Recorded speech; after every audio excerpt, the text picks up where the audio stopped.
The purpose of this record is to show you how to use your imagination to achieve your every desire. Most men are totally unaware of the creative power of imagination and invariably bow before the dictates of facts and accept life on the basis of the world without.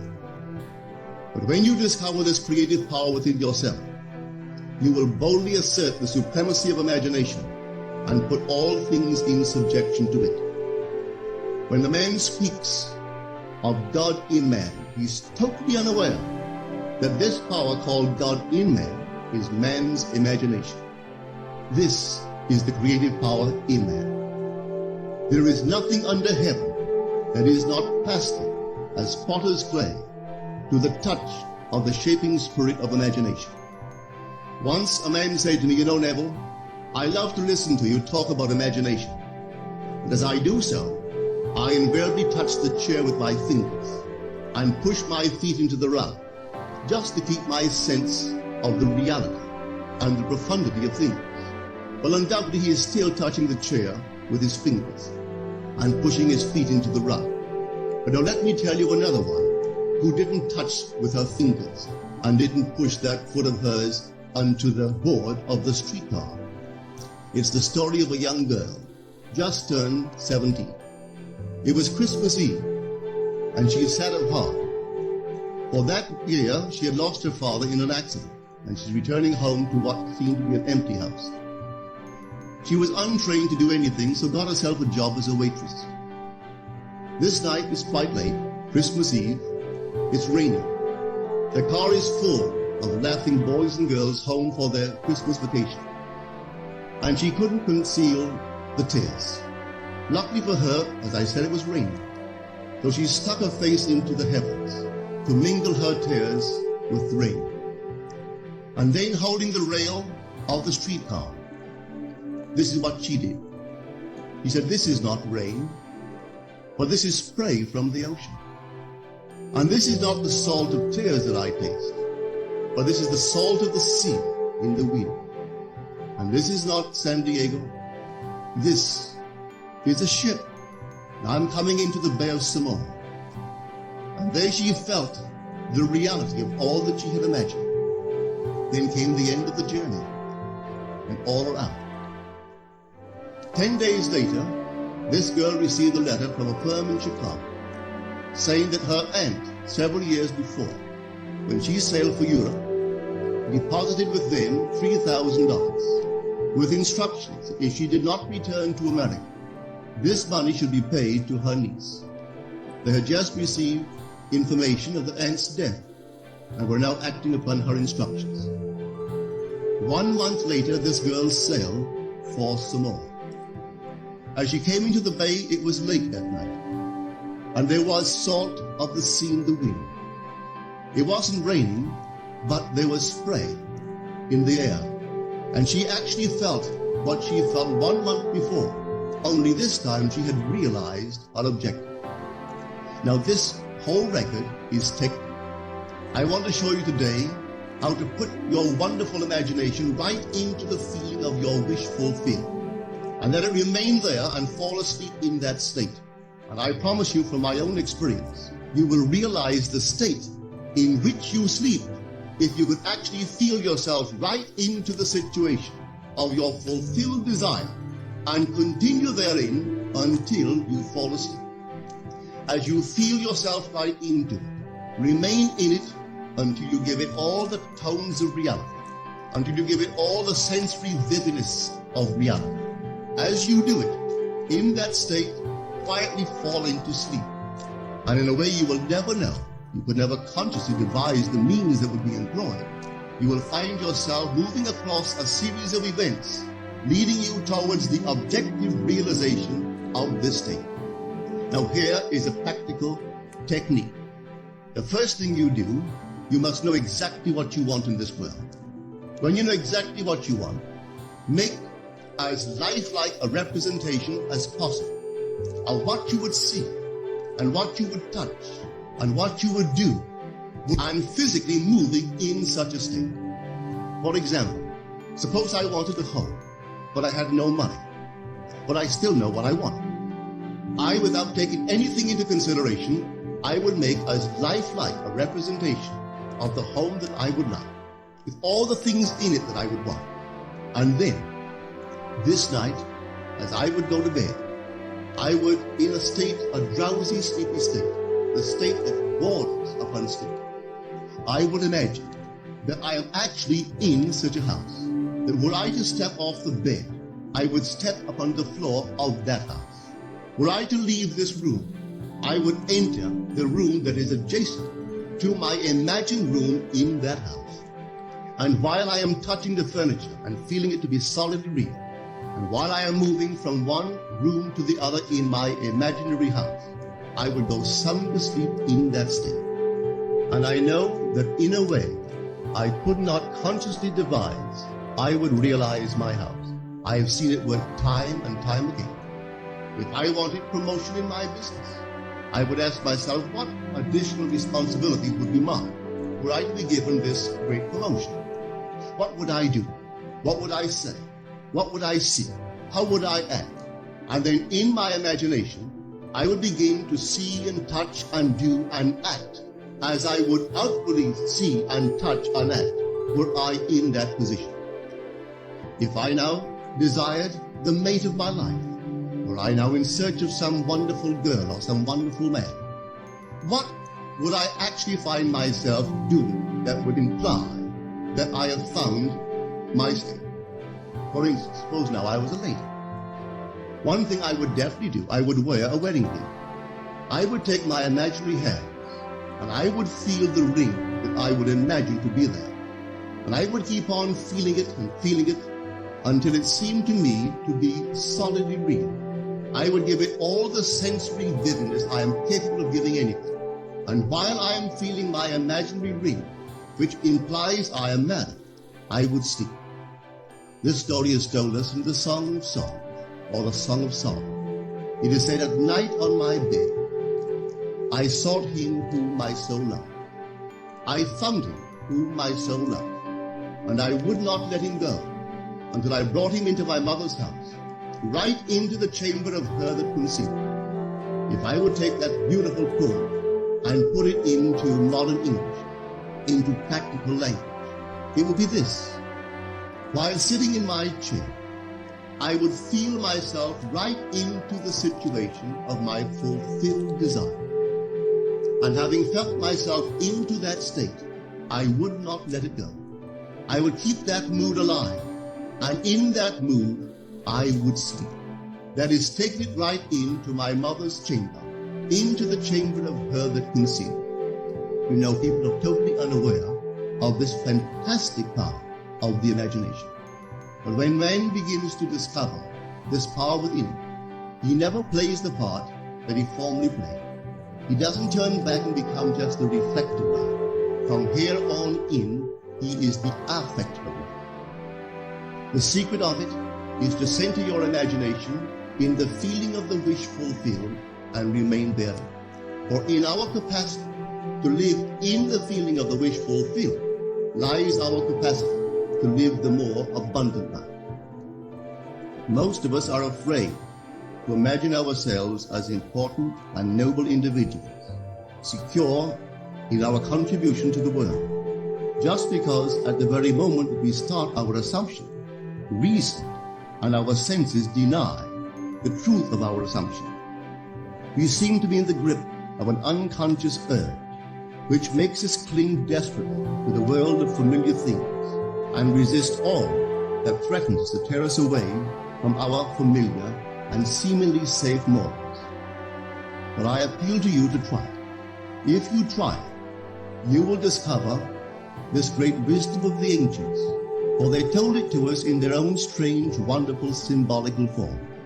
But unfortunately, you and I misinterpreted their story and took it for history when they intended it as instruction to simply achieve our every objective. You see, imagination puts us inwardly in touch with a world of states. These states are existent, they are present now, but they are mere possibilities while we think of them. But they become overpoweringly real when we think from them and dwell in it.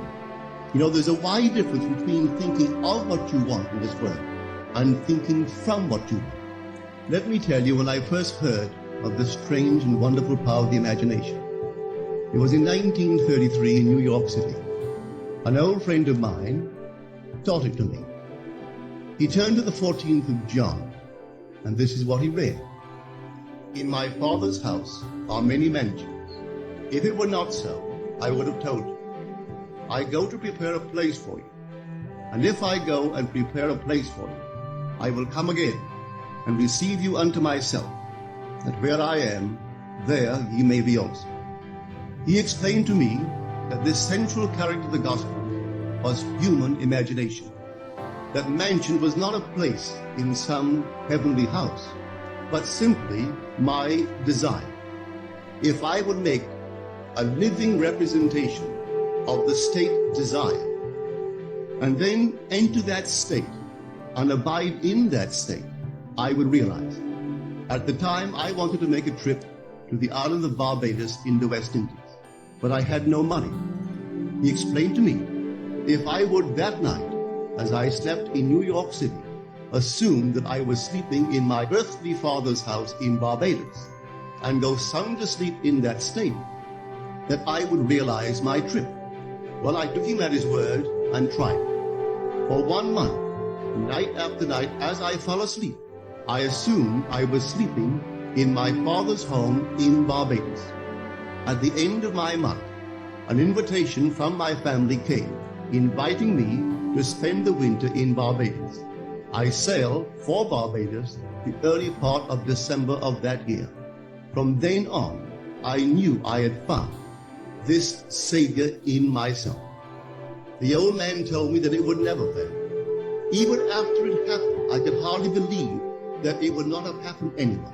That's how strange this whole thing is. On reflection, it happens so naturally. You begin to feel or to tell yourself what it would have happened anyway, and you quickly recover from this wonderful experience of yours. It never failed if I would give the mood, the imagined mood, sensory visits. I could tell you unnumbered case histories to show you how it works, but in essence, it's simple. You simply know what you want. When you know what you want, you're thinking of it. That is not enough.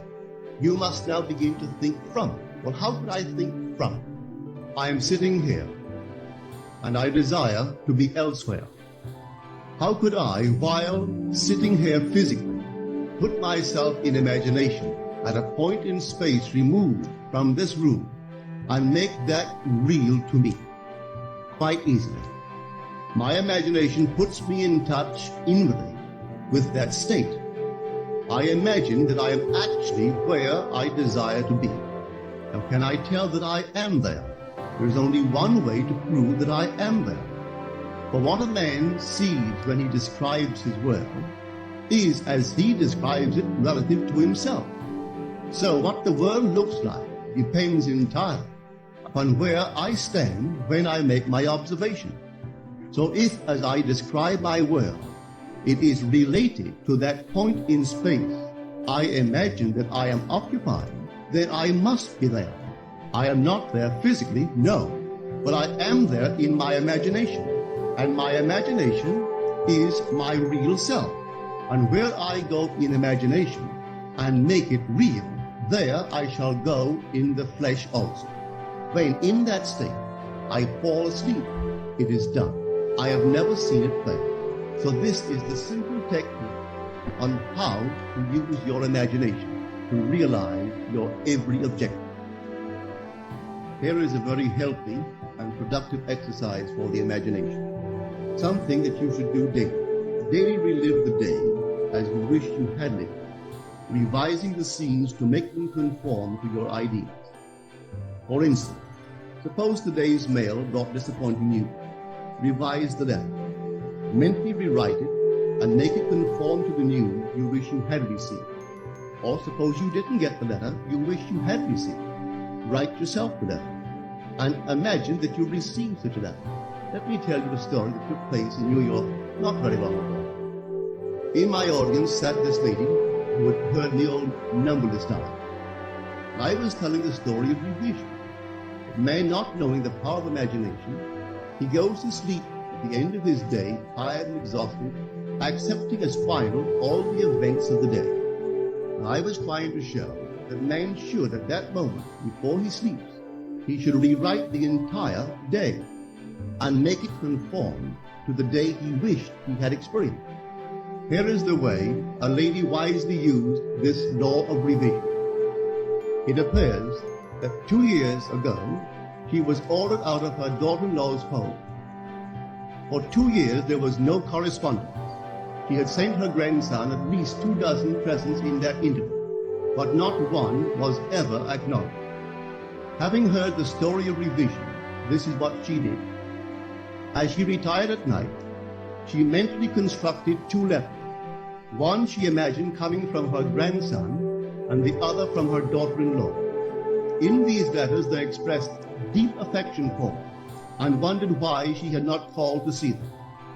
This she did for 7 consecutive nights, holding in her imaginary hand the letter she imagined she had received, and reading these letters over and over until it aroused within her the satisfaction of having heard.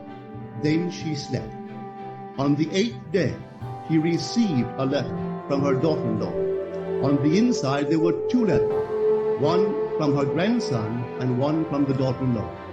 They practically duplicated the imaginary letters that this grandmother had written to herself 8 days before.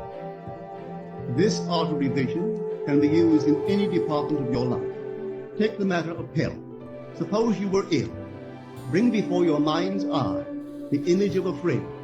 Put upon that face an expression which implies that he or she sees in you that which you want the whole world to see. Just imagine he is saying to you that he has never seen you look better, and you reply, I have never felt better. Suppose your foot was injured. Then do this. Construct mentally a drama which implies that you are walking, that you do all the things that you would do if the foot was normal, and do it over and over and over until it takes on the tones of reality. Whenever you do in your imagination that which you would like to do in the outer world, that you will do in the outer world. The one requisite is to arouse your attention in a way and to such intensity that you become wholly absorbed in the revised action. You will experience an expansion and refinement of the senses by this imaginative exercise, and eventually achieve vision in the inner world. The abundant life promised us is ours to enjoy now, but not until we have the sense of the Creator as our imagination can we experience it. Persistent imagination, centered in the feeling of the wish fulfilled, is the secret of all successful operations.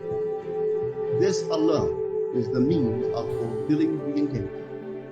Every stage of man's progress is made by the conscious, voluntary exercise of the imagination. Then you will understand why all poets have stressed the importance of controlled, vivid imagination. Listen to this one by the great William Blake. In your own bosom you bear your heaven and earth, and all you behold, though it appears without, it is within, in your imagination, of which this world of mortality is but a shadow. Try it, and you too will prove that your imagination is the Creator.